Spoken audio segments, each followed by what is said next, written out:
संविधानाचे पाईक असलेले आणि संविधानाचे रक्षण करते आपण सगळे नागरिक, आणि या नागरिकांचं खऱ्या अर्थानं पालनपोषण करण्याची जबाबदारी ज्या पालकत्वाच्या भूमिकेतून असते ते सगळे प्रशासकीय पालक हे या मंचावर इथे उपस्थित असताना इथे शांतता कमिटीच्या निमित्तानं मला इथे बोलायला मिळतंय हे माझ्यासाठी खऱ्या अर्थानं खूप चांगली गोष्ट मला वाटते.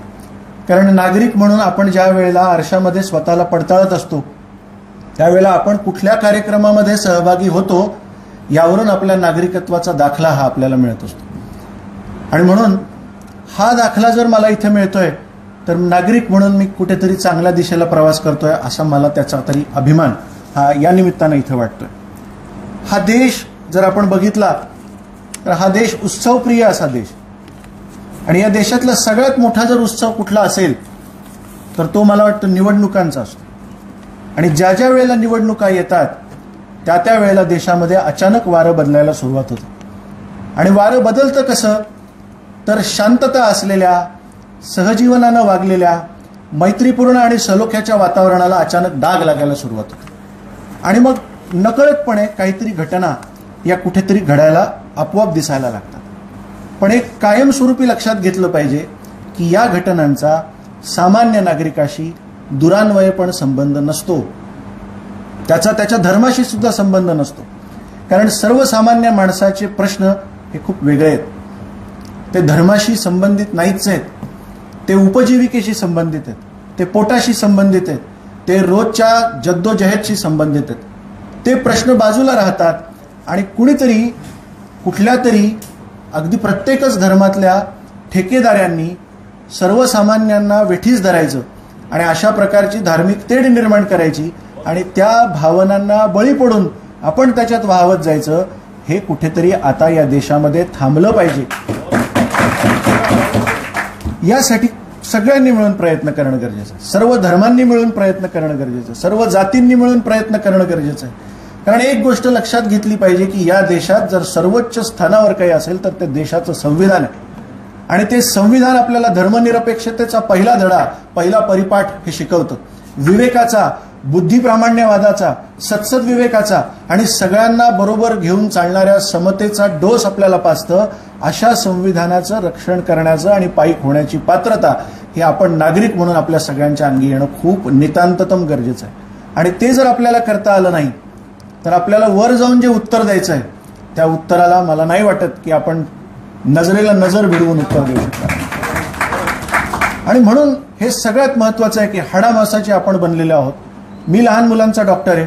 जन्माला येत असतानाच्या प्रत्येक बाळाला सगळ्यात पहिल्यांदा मी बघतो. त्याच्या अंगावर कुठलाच कपडा नसतो, त्याच्या अंगावर कुठल्याच धर्माचं लेबल नसतं. त्यावेळेला मी त्या बाळाला पाहिलेलं असतं आणि म्हणून ते बाळ निरागस वाटतं. पण जसं जसं त्याच्यावर कपडे चढतात, जसे जसे त्याच्यावर धर्माचे, जातीचे वेष्टनं चढतात, त्याला नाव चिकटवलं जातं, आडनाव चिकटवलं जातं आणि मग तो शाळेत येतो, शाळेतून कॉलेजमध्ये जातो, कॉलेजमधून तो व्यवसायात उतरतो. प्रत्येक ठिकाणी त्याच्याकडे बघण्याचा एक चष्मा असतो आणि त्या चष्म्यातून बघितलं जातं. हा चष्मा ज्या दिवशी पुसून स्वच्छ करू त्या दिवशी हा देश खऱ्या अर्थानं सुजलाम आणि सुफलाम झालेला असणार. मला एक गोष्ट सरतेशेवटी सांगावीशी वाटते जी आपण आपल्या तरुण मित्रांना, आपल्या सर्व मुलांना, जे कार्यकर्ते आहेत सो कॉल्ड प्रत्येक राजकीय पुढाऱ्यांचे, त्या सगळ्यांना एक निरोप द्या की या राजकारण्यांच्या मागे लागू नका. हे राजकारणी स्वतःच्या स्वार्थाची पोळी भाजून घेण्यासाठी वाटेल ते सगळं करायला तयार आहेत. पण ज्या वेळेला तुमच्यावर प्रश्न निर्माण होतील त्यावेळेला या कोर्टाची अवस्था बघा, या न्यायालयाची अवस्था बघा. हा न्याय सर्वसामान्यांसाठी नाही. सर्वसामान्यांना न्याय मिळत नसतो, मिळत असते ती फक्त तारीख. आणि ती तारीख घेऊन आपल्याला पुढे पुढे चालावं लागतं. अशा वेळेला संघर्ष करत बसायचा. कारण आपल्याला सगळ्यांना माहिती की 4 कोटीपेक्षा जास्त प्रलंबित केसेस या देशामध्ये आजही पेंडिंग त्या कोर्टाच्या कपाटांमध्ये पडून आहेत. 64,000 केसेस फक्त सर्वोच्च न्यायालयामध्ये पेंडिंग आहेत. कनिष्ठ न्यायालयांमध्ये 2.25 कोटीपेक्षा जास्त केसेस पेंडिंग आहेत. आणि असं असताना आपण न्यायाच्या प्रतीक्षेमध्ये, मी तुला बघून घेईल, तुला मी सोडणार नाही, रस्त्यावर मी तुझ्यावर असं काहीतरी करेल की तुला कोर्टात भेटेन, अशा प्रकारच्या पोकळ धमक्या देणं पहिला बंद करायला पाहिजे. न्याय आपल्यासाठी, सर्वसामान्यांसाठी मिळायला खूप वेळ लागतो आणि त्याच्यासाठी सगळ्यात महत्त्वाची गोष्ट आहे की न्यायानं वागणं हे शिकलं पाहिजे. कायद्याचा धाक असला पाहिजे. पोलीस आहेत, प्रशासन आहे ते आपलं काम करत आहे, ती यंत्रणा काम करते, त्या यंत्रणेला काम करू देण्याचं सहकार्य हे आपल्याकडून खरं म्हणजे अभिप्रेत असतं.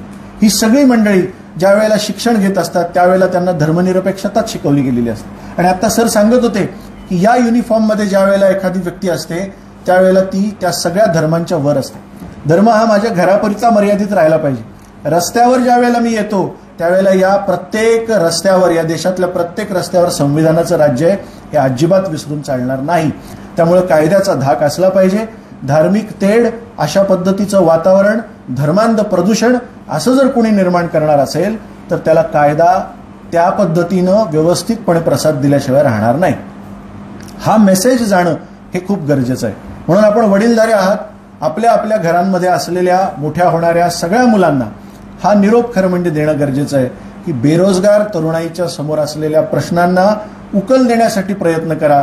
हे असं कुठेतरी धर्मांध तेढ घेऊन निर्माण होऊन कुठेतरी राजकीय सलोखा, राष्ट्रीय सलोखा आमच्या देशातला, आमच्या शहरातला, कारण या शहराला खूप मोठं सांस्कृतिक वातावरण आहे, इतिहास लाभलेला आहे, इथे सगळे गुण्यागोविंदाने राहतात, इथे अर्थव्यवस्था ही एकमेकांवर अवलंबून असलेली आहे, आपले व्यवसाय एकमेकांवर पूरक असलेले आहेत.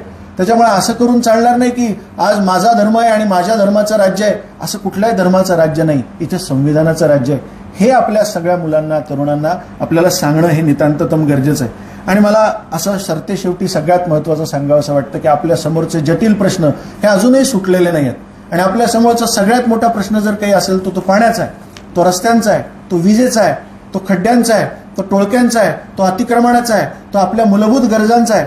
त्याच्यासाठी कुठल्याही प्रकारचं जन आक्रोश मोर्चा निघताना दिसत नाही. त्याच्यासाठी कुणीही कुठलंही आंदोलन करताना दिसत नाही. त्याच्यासाठी कधी प्रशासनाकडे जाब विचारताना कुणी दिसत नाही. ही शोकांतिका आहे. नको त्या गोष्टींमध्ये आपल्याला भांडत ठेवायचं आणि मूळ प्रश्नांना बगल द्यायची. हे राजकारण्यांनी आजपर्यंत केलेलं कटकारस्थान आहे. या कारस्थानाला आज इथून पुढे आपल्याला बळी पडायचं नाहीये. आपल्याला एक चांगला नागरिक घडवायचा आहे. एक चांगला उद्देश आपल्या समोर असला पाहिजे. हा देश चांगला व्हावा, हा देश सलोख्यानं चालावा. एक गोष्ट लक्षात घ्या, संपूर्ण जगामध्ये हा एकच असा देश आहे की जो विविधतेने नटलेला आहे, सगळ्या धर्मांनी, सगळ्या जातींनी नटलेला आहे आणि तरी सुद्धा इतका समृद्ध आहे. तो कशामुळे समृद्ध आहे? तो आपल्या या विचारसरणीमुळे समृद्ध आहे. तो आपल्या या धर्मनिरपेक्षतेमुळे समृद्ध आहे.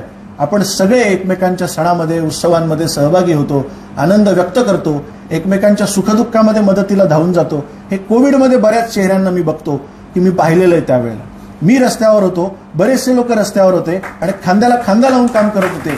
त्यावेळेला धर्म हा घरात बसलेला होता, माणुसकी रस्त्यावर काम करत होती.